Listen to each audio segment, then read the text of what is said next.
এই ঘটনার সাথে জড়িত স্বাধীন অন্যতম আসামি গ্রেপ্তারের পরে সে সমস্ত ঘটনার বর্ণনা দিয়েছে এবং সে এই ঘটনার সাথে জড়িতর কথা স্বীকার করেছে। আপনারা সবাই জানেন, গাজীপুরের সাংবাদিক কুপিয়ে হত্যার চাঞ্চল্যকর ঘটনার অন্যতম আসামি স্বাধীনকে আমরা গতকাল রাত্রে শিববাড়ি এলাকা হতে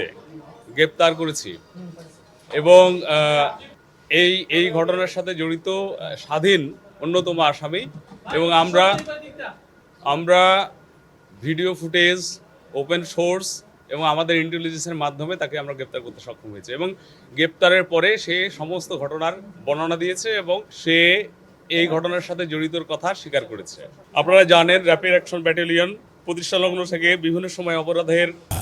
বাংলাদেশের শক্তিশালী থার্মিক স্টিল বার ফেমাস স্টিল লিমিটেড অপরাধীদের গ্রেপ্তার এবং হত্যার রহস্য উদ্ঘাটন অত্যন্ত অগ্রণী ভূমিকা পালন করে আসছেন। বিশেষত সাম্প্রতিক সময়ে অনেকগুলো ক্লুলেস ও চাঞ্চল্যকর ঘটনার দ্রুততম সময়ে নিষ্পত্তি করে র্যাব সাধারণ জনমনে আস্থা অর্জন করতে সক্ষম হয়েছে।